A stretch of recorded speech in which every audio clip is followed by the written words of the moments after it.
একজন মহিলা তিনি বলছে তিনি যখন গর্ভে সন্তান লাভ করেছে সেই সময়ে তার সঙ্গে প্রায় সময় জিনের শারীরিক সম্পর্ক হতো। এ বিষয়ে ইসলাম কি বলে? এটি অত্যন্ত গুরুত্বপূর্ণ এবং চাঞ্চল্যকর একটি বিষয়, এবং এটা আমি নিজেও দেখেছি এবং দেখার পরে আমি দায়িত্ব বলে মনে করেছি যে এই বিষয়টা নিয়ে কথা বলা উচিত।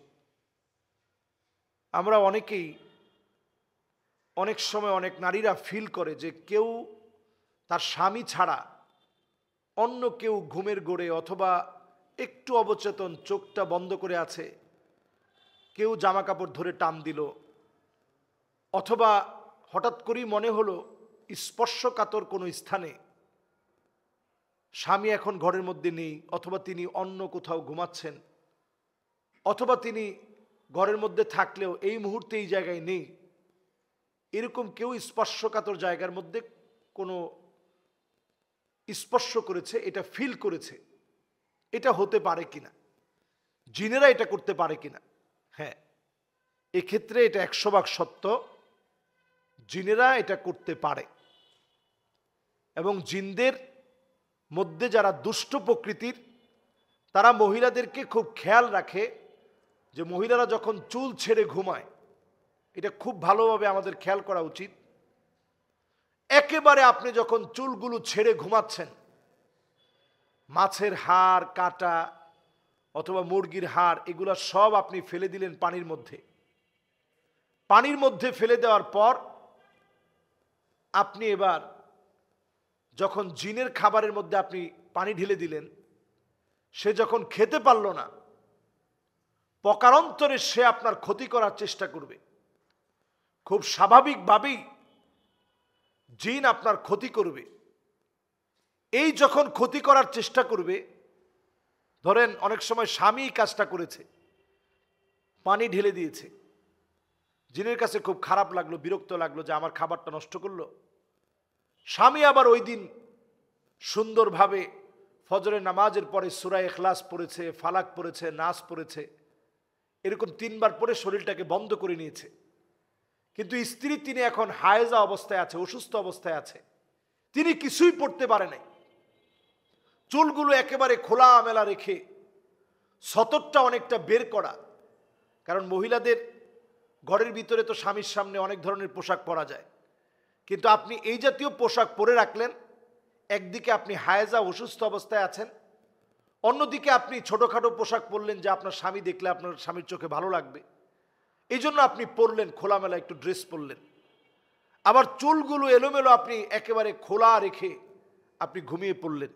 এই যে অবস্থার যখন সৃষ্টি হয়, তখনই দুষ্ট জিনেরা এসে আক্রমণ করে এবং আপনার ক্ষতি করার চেষ্টা করে। কারণ ওই অবস্থায় আপনি আল্লাহর নামটা, বিশেষ করে আয়াতুল কুরসি আপনি পড়েন না। আয়াতুল কুরসি কিন্তু পড়া উচিত, দোয়া হিসেবে আমরা পড়ি না। এবং প্রতিনিয়তই ওই সময় লা হাওলা ওয়ালা কুওয়াতা ইল্লা বিল্লাহ পড়া উচিত, আমরা পড়ি না। বিভিন্ন দোয়াগুলা পড়া উচিত, আমরা পড়ি না। আমরা মনে করি আমরা হায়েজা অবস্থায় আছি, এই সময় দোয়া পড়বো কেন? দোয়াগুলা প্রতিনিয়ত আপনার পড়া দরকার, নিজের সেফটির জন্য প্রতিনিয়ত পড়া দরকার। যখন না পড়ে, আমি এই সাক্ষাৎকার যতটুকু আমার দেখার সুযোগ হয়েছে, আমি অবাক হয়ে গেছি একটা জিন মানুষকে কতটা কষ্ট দিতে পারে। তবে এই ক্ষেত্রে আমি একটা বিষয় পরিষ্কার বলতে চাই যে আন্নাল জিন্না খলাকাহুল্লাহু মিন নার, আল্লাহ রাব্বুল আলামিন জিনদেরকে সৃষ্টি করেছেন আগুন থেকে। বাইনামাল ইনস কাদ খালাকা মিন তিন, মানুষকে আল্লাহ রাব্বুল আলামিন সৃষ্টি করেছেন মাটি থেকে। ওয়ালা ইউমকিনু আন ইয়াতি মিনহা, এটা কোনোভাবেই সম্ভব না, আন ইয়াতি মিনহুমা খালকান তাজতামিউ ফীহি সিফাতুল ইনস ওয়াল জিন, এরকম কোন সন্তান জন্ম নিবে না যার মধ্যে মানুষ এবং জিনের উভয়ের কিছু বৈশিষ্ট্য ঢুকে গেছে, এরকম কোনো বাচ্চা জন্ম নিবে না। এজন্য আমি ওই বোনকেও জানাতে চাই, যিনি এই এপিসোডটা ছেড়েছেন তাকেও জানাতে চাই, এবং দর্শকদেরকেও এটা শুনিয়ে দিতে চাই যে আপনার গর্ভে যে বাচ্চা, ওই মহিলা বলতেছে যে আমার পেটের বাচ্চাটা কি আমার স্বামীর না জিনের? জিনের পক্ষ থেকে বাচ্চা হওয়া এটা একেবারে অসম্ভব। কারণ আল্লাহ রাব্বুল আলামিন আমাদেরকে সৃষ্টি করেছেন মাটি থেকে, জিনদেরকে সৃষ্টি করেছেন আল্লাহ রাব্বুল আলামিন আগুন থেকে। দুয়ের মধ্যে অনেক সময় স্পর্শ হতে পারে। সে আপনার স্পর্শকাতর জায়গার মধ্যে ক্ষতি করার জন্য, নানাভাবে আপনাকে ডিস্টার্ব করার জন্য, ব্যথিত করার জন্য হাত দিতে পারে, স্পর্শ করতে পারে। এতে করে আপনি ঘুমের মধ্য থেকে যখন জাগ্রত হলেন, স্বাভাবিকভাবে কিছু দৃশ্য আপনার কাছে এমন মনে হতে পারে যে কিছু একটা হয়েছে, অথবা সে অন্য কোনোভাবে তার নিজস্ব হস্তমৈথুনের মধ্য দিয়ে, তার মাস্টার বেশনের মধ্য দিয়ে সে তার নিজের যৌন চাহিদা চরিতার্থ করতে পারে ভিন্নভাবে। আপনি ঘুম থেকে উঠে দেখলেন আপনার চারপাশে কিছু আলামত, কিছু দৃশ্য দেখে আপনি মনে করলেন যে মনে হয় আমার সাথে শারীরিক একটা সম্পর্ক হয়েছে। আসলে কোনো শারীরিক সম্পর্ক জিন এবং মানুষের ভিতরে একেবারেই সম্ভব না। এবং পরের কথাগুলো একটু আপনি খেয়াল করেন। মুশিরান ইলা আল্লাহ ইউজাদ নাউউন সালিস, তৃতীয় কোনো প্রকার জিন আর মানুষের সমন্বয় সহবাসের পরে বাচ্চা হবে এমন কোন সৃষ্টি আল্লাহ রাব্বুল আলামিন দুনিয়ার বুকে সৃষ্টি করেননি। বাইনা নারিয়া ওয়া তিনিয়া, যেটা আগুন আর মাটির মধ্য দিয়ে আল্লাহ তাআলা বানাবেন এমন কোন সৃষ্টি আল্লাহ রাব্বুল আলামিন করেননি। কাজেই আপনি যদি মনে করেন যে সহবাস হয়েছে, তার সাথে কুরুচিপূর্ণ আচরণ হয়েছে, না, বরং স্পর্শ করেছে এইগুলো থেকে বাঁচার জন্যে। এবং ওই বোনটা বলতেছিল কখনো কখনো সে দেখেছে তার সন্তানের আকার ধারণ করে মায়ের সঙ্গে খারাপ দৃষ্টি দিয়ে, লোলুপ দৃষ্টিতে মায়ের গায়ে হাত দেওয়ার জন্য এসেছে। এটাও দুষ্ট জিনদের দ্বারা সম্ভব, এটাও দুষ্ট জিনদের দ্বারা সংগঠিত হওয়া সম্ভব। যখনই এই জাতীয় কর্মকাণ্ড সংগঠিত হবে তখন আপনি আল্লাহর কাছে এই বলে দোয়া করবেন যে আল্লাহ, আপনার শক্তির চাইতে আল্লাহ জিনের শক্তি বড় হতে পারে না, আল্লাহ আপনি হেফাজত করেন। আমি গত কয়েকদিন আগে নাটোর গিয়েছি প্রোগ্রামে, আমার অত্যন্ত কাছের সেই ছেলেটা আসার পরে আমি দেখি তার হাতটা ভেঙে গেছে। তো আমি বললাম তোমার হাত ভাঙলো কেমনে? ছেলে মানুষ বলতেছে হুজুর প্রায় সময় আমার লজ্জাস্থানে সে হাত দেয় এবং এই লজ্জাস্থানে হাত দেওয়ার কারণে আমার সাথে জাগ্রত অবস্থায় আমার সাথে বেশ ধস্তাধস্তি হয়। ধস্তাধস্তির এক পর্যায়ে আমার এই হাতটা ভেঙে যায়। তো আমি বললাম যে জাগ্রত অবস্থায় না ঘুমন্ত অবস্থায়? বলতেছে হুজুর আমার কাছে মনে হচ্ছিল জাগ্রত অবস্থায়, আবার আমি সেই সময় ঘুমায়ও ছিলাম, ঘুমের মধ্যে একটু অবচেতন হয়েছি, এমন একটা সময় এই ঘটনা ঘটেছে। এরপরে তার হাত ভেঙেছে, আমি আমার নিজের চোখে দেখছি, একেবারে ব্যান্ডেজ করা, এবং দৃশ্যগুলো আমাকে দেখিয়েছে। তো এই জাতীয় কর্মকাণ্ড হতে পারে। তারা অনেক সময় বিভিন্ন আকার আকৃতিতে মানুষকে ভয় দেখাতে পারে।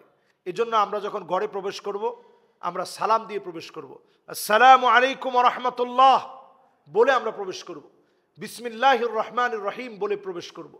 ঘর থেকে যখন বের হব তখন আমরা বিসমিল্লাহি তাওয়াক্কালতু আলাল্লাহ বলে ঘর থেকে বের হব। আমরা যখন খাবার খাবো, কাটা হাড় এগুলো সব আমরা অন্য জায়গায় ফেলবো, আলাদা রেখে দেব।